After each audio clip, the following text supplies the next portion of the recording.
नमस्कार मित्रांनो, मी सुचेंद्र देशमुख आपल्या सर्वांचं ज्ञानदीप अकॅडमीमध्ये स्वागत करतोय।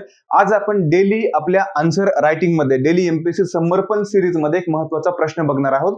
गेल्या काही दिवसांपासून आपण न्यूजपेपर मध्ये सुद्धा वाचत असाल निर्वासितांचा प्रश्नाविषयी, द हिंदू असेल, इंडियन एक्सप्रेस असेल, याच्यामध्ये सुद्धा मागच्या 2 ते 3 दिवसामध्ये लेख येऊन गेलेले आहेत। कारण काय आहे तर भारत आणि म्यानमार या दोन्ही देशांमधला निर्वासितांचा जो प्रश्न आहे तो इथे खूप मोठा झालेला आहे, किंवा म्यानमार मधून जे 5000 निर्वासित मणिपूरमध्ये आलेले आहेत त्यांचा सुद्धा इथे प्रश्न भारतापुढे खूप मोठा आहे। आणि याच निर्वासितांच्या प्रश्नावरती आपला आजचा जो प्रश्न आहे तो डिपेंड आहे। प्रश्न काय आहे ते बघूयात आपण। प्रश्न आहे 1951 च्या जो निर्वासित करार आहे त्याच्या आणि 1967 च्या प्रोटोकॉलवरती स्वाक्षरी न करण्याच्या भारताच्या निर्णयामागील कारणांची आपल्याला चर्चा करायची आहे। ओके, काय करायचं आहे? 1951 चा निर्वासित करार आहे आणि त्याचा 1967 चा जो प्रोटोकॉल आला होता त्याच्यावरती भारताने साईन केलेली नाही। का केलेली नाही तर त्याच्या मागची कारणे काय आहेत ती आपल्याला चर्चा करायची आहे। त्यासोबतच भारतासमोरील सध्याच्या निर्वासितांच्या आव्हानावरती सुद्धा आपल्याला चर्चा करायची आहे। लक्षात घ्या, क्वेश्चन हा 2 गोष्टींमध्ये विभागलेला आहे। पहिला आहे 1951 च्या निर्वासित करारावरती आणि त्याच्या प्रोटोकॉलवरती चर्चा करायची आहे, आणि भारतामध्ये निर्वासितांची आव्हाने काय आहेत याच्यावरती सुद्धा आपल्याला इथे डिस्कशन करायचं आहे, किंवा आपल्याला उत्तरामध्ये जे आहे ते लिहायचं आहे। ओके, या सर्वात पहिले आपण लोकस ऑफ द क्वेश्चन बघूयात। लोकस आहे इंटरनल सिक्युरिटी आणि फोकस ऑफ द क्वेश्चन काय आहे तर फोकस ऑफ द क्वेश्चन आहे निर्वासित करार व भारत, आणि भारतासमोर जी निर्वासितांची आव्हाने आहेत ती आव्हाने। ओके, आता आपल्याला प्रस्तावनेमध्ये काय लिहायचं आहे म्हणजे इंट्रोडक्शन मध्ये काय लिहायचं आहे तर आपल्याला विचारलेले 1951 चा जो निर्वासित करार आहे तो विचारलेला आहे। मग आपण इथे म्हणू शकतो की 1951 च्या जो निर्वासित करारामध्ये संयुक्त राष्ट्र आणि निर्वासित व त्यांचे हक्क जे आहेत त्यांच्या संरक्षणासाठी वेगवेगळ्या कर्तव्ये सांगितलेले आहेत। ओके, 1967 मध्ये जो आलेला प्रोटोकॉल होता याने जागतिक स्तरावरती याची व्याप्ती वाढवलेली आहे, आणि हे दोन्ही जे आहेत ते निर्वासितांच्या संरक्षणासाठी आंतरराष्ट्रीय स्तरावरती मान्यता प्राप्त करून देतात। ओके, हा आपण बघितलेला आहे की 1 जुलै 1951 मध्ये जिनेव्हा येथे हा करार सर्वांसाठी ओपन केला होता, परंतु भारताने त्यावरती स्वाक्षरी केलेली नाही। हे आपल्याला आपल्या इंट्रोडक्शन आहे, प्रस्तावना आहे, त्याच्यामध्ये आपण हे जो पॉइंट आहे तो लिहू शकतो।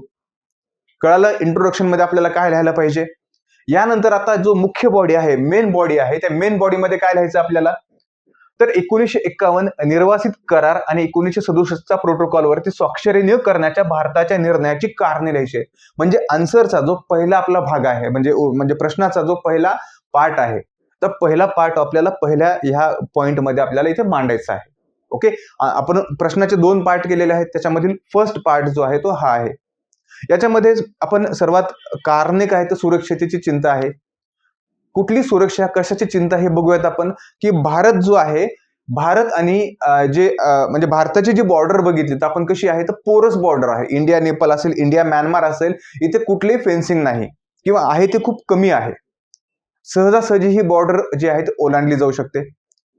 आणि या प्रदेशामध्ये काय होतं संघर्ष किंवा संकटामध्ये, म्हणजे आता आपण बघितलं जस्ट म्यानमारमध्ये जे संघर्ष किंवा संकट चालू आहे तेथील लोक मणिपूरमध्ये आश्रयाला आलेले आहेत। ओके, यासोबतच ह्या आणखीन काही कारणे असू शकतात, जसं की दहशतवादी असतील, अतिरेकी किंवा निर्वासित म्हणून घुसखोरी करणाऱ्या इतर देशाविरोधी घटकांकडून सुद्धा भारताला संभाव्य धोक्याची चिंता आहे, हे आपण इथे मांडू शकतो। यासोबतच संसाधनांची मर्यादा आहे।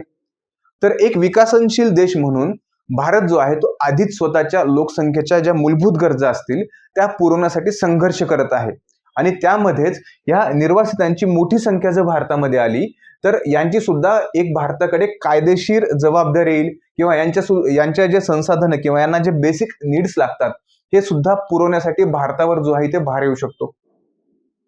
राईट, इथे आपण मेन्शन करू शकतो धोरणाची लवचिकता टिकून ठेवणे। आता धोरणाची लवचिकता टिकून ठेवणे म्हणजे काय तर जर या करारावरती जर भारताने 1951 च्या करारावरती स्वाक्षरी केलेली असती तर भारताला या धोरणाप्रमाणे किंवा या कराराप्रमाणे त्यांच्या कायद्याप्रमाणे जे आहे ते निर्वासितांचे प्रश्न सोडवण्यावरती भर द्यावा लागला असता, आणि हे विकसनशील देश म्हणून हे भारताला सध्या तरी हे संभव नाही। ओके, त्यासोबतच आपण बघतो की निर्वासितांच्या संरक्षणाची मानवतावादी परंपरा. आता एवढं जरी असेल, जरी भारताने हा कायद्यावर साईन जरी नाही केलं, तरी एक मानवतावादी दृष्टिकोन ठेवून काय आहे भारत, एक म्हणजे याचा आपण म्हणूयात की लिखित त्याचा हे असताना सुद्धा, म्हणजे लिखित कुठलंही अग्रीमेंट नसताना मानवतावादी आधारावरती एक विस्थापित लोकांना आश्रय देण्याचा भारताचा एक मोठा इतिहास राहिलेला आहे. यासोबतच द्विपक्षीय करारांवरती लक्ष केंद्रित करणे हे सुद्धा एक महत्वाचा इथं पॉइंट लिहू शकतो की भारत जो आहे तो शेजारील देशांनी द्विपक्षीय कराराद्वारे निर्वासितांची परिस्थिती हाताळण्यास तो आहे प्राधान्य भारताने आतापर्यंत दिलेलं आहे. ओके, म्हणजे आपण बघतो की आता म्यानमार मधून सुद्धा आलेले आहेत, बांगलादेश मधून सुद्धा याच्या अगोदर आलेले होते. म्हणजे भारत जो आहे त्यांना नेहमी आश्रय देण्यात, म्हणजे भारतातर्फे हा आश्रय देण्यात येतोय. तिबेटचे आपण बघू शकतो की दलाई लामा यांना सुद्धा भारताने जे आहे ते इथे भारतामध्ये आश्रय दिलेला आहे. हे आपण एक पहिला आपला जो उत्तराचा पहिला मेन पार्ट आहे त्याच्यामध्ये लिहू शकतो. आता सेकंड पार्ट मध्ये आपल्याला काय मेन्शन करायचंय, तर भारतासमोरील वर्तमान निर्वासित आव्हाने काय आहेत. सर्वात मोठे कुठले कुठले आव्हान आहेत निर्वासितांचे, तर रोहिंग्याचं शरणार्थी संकट आहे. आता रोहिंग्या कुठून आलेले आहेत आपल्याला माहिती की म्यानमार मधून, म्हणजे म्यानमारमध्ये त्यांचा छळ होऊन ते छळातून पळून आलेल्या रोहिंग्या निर्वासितांची संख्या ही भारतात लक्षणीय आहे. आणि या रोहिंग्यामुळे भारतामध्ये सुद्धा अनेक आव्हानांचा सामना त्या रिजन मध्ये जो आहे तो करावा लागत आहे. उदाहरणामध्ये आपण असं म्हणू शकतो की जे आहे UNHCR असं म्हणतं की हे जे रोहिंग्या आहे ते म्यानमार मधील जवळपास 79,000 पर्यंत निर्वासित रोहिंग्या भारतामध्ये राहतात. ओके, म्हणजे एवढा मोठा रोहिंग्याचं संकट भारताच्या समोर आहे. यासोबतच श्रीलंकेतील तामिळ निर्वासितांची संख्या. आता श्रीलंकेमध्ये बघितलं तर भारताने श्रीलंकेच्या म्हणजे जे श्रीलंकेचं गृहयुद्ध चालू होतं त्यातून पळून आलेल्या मोठ्या संख्येने श्रीलंकन तामिळ जे आहेत ते निर्वासितांचे भारताने थोडक्यात आपण म्हणू की त्यांचे यजमानपद केले. ओके, काहींना भारताने परत श्रीलंकेमध्ये पाठवले, पण काही जे निर्वासित आहेत श्रीलंकेमधून आलेले त्यांना भारताने नागरिकत्व दिले. आपण असं म्हणतो की जवळपास सुमारे 58,000 श्रीलंकन निर्वासित अजूनही तामिळनाडू मधील 104 जवळपास 100च्या जवळपास छावण्या आहेत त्या छावण्यामध्ये राहत आहेत. हे आपण आपल्या उत्तरामध्ये थोडक्यात लिहू शकतो. यासोबतच अफगाण निर्वासितांचा ओघ. आता अफगाण निर्वासितांचा ओघ सुद्धा आहे मोठा. अफगाणिस्तान मधील अलीकडील राजकीय जो गोंधळ आहे त्यामुळे भारताने अफगाण जो शरणार्थी आहे त्यांचा सुद्धा ओघ चालू आहे, ज्यात पूर्वी अफगाणिस्तानमधील संघर्ष दरम्यान भारतामध्ये आश्रय घेतलेल्या व्यक्तींचा सुद्धा याच्यामध्ये समावेश आहे आणि नव्याने येणाऱ्या व्यक्तींचा सुद्धा समावेश आहे. आता इथं पाकिस्तान जर एक्झाम्पल घ्यायचं म्हटलं, इन केस आपल्याला लिहायची गरज नाही पण माहिती असण्यासाठी सांगतोय, पाकिस्तानने काय केलेलं आहे की अफगाण जे शरणार्थी आहेत त्यांना बाहेर हाकलून लावलेलं आहे, परंतु जे अफगाण शरणार्थी अनेक दशकांपूर्वी पाकिस्तानमध्ये येऊन स्थायिक झालेले आहेत, ज्यांचे मुलं आपण असं म्हणूयात की त्यांना अफगाणिस्तानमध्ये ते कधी गेलेले सुद्धा नाहीत, अशा लोकांना सुद्धा पाकिस्तानने हे अफगाण लोकांना बाहेर काढलेलं आहे. म्हणून अफगाणिस्तान आणि पाकिस्तानमध्ये सुद्धा इथे आपण बघू शकतो की एक मोठा वाद निर्माण होताना आपल्याला दिसत आहे. ओके, ठीक आहे. कायदेशीर चौकटीचा अभाव, म्हणजे निर्वासित करार आणि प्रोटोकॉल मधून भारताच्या अनुपस्थितीमुळे जो निर्वासित समस्याचे निराकरण करण्यासाठी आपण असं म्हणूयात की सर्वसमावेशक कायदेशीर चौकटीचा इथे आपल्याला अभाव असलेला आढळतो. ओके, आता निर्वासित शिबिरांमधील आव्हाने सुद्धा खूप मोठी आहेत. म्हणजे भारतामध्ये जी निर्वासित शिबिरे होतात त्यामध्ये अनेकदा खूप गर्दी असते, अपुऱ्या पायाभूत सुविधा असतात, यासोबतच शिक्षण आणि आरोग्य सेवा संदर्भामध्ये सुद्धा आपण इथे काय करू शकतो की मर्यादित इथे प्रवेश असं म्हणू किंवा इथे मर्यादित त्यांना त्या ट्रीटमेंट जे आहे ते मिळत असतात. आणि ह्या ज्या सुविधा आहेत त्या भारताच्या सुरक्षेसंबंधाच्या ज्या चिंता आहेत, ओके, यासारख्या समस्यांना भारताला जे आहे ते तोंड द्यावे लागते. म्हणजे ह्या प्रकारे संपूर्ण आव्हाने जे आहेत आपण बघितलेली आहेत, 2 पार्टमध्ये आहेत. एक तर ह्या करारानुसार का ऍक्सेप्ट केला नाही तो, त्याची कारणे दिलेली आहेत आणि कुठले कुठले आव्हाने आहेत, भारतासमोरील वर्तमान निर्वासित आव्हाने कुठले आहेत आपण इथे पाहिलेलं आहे. आता निष्कर्ष.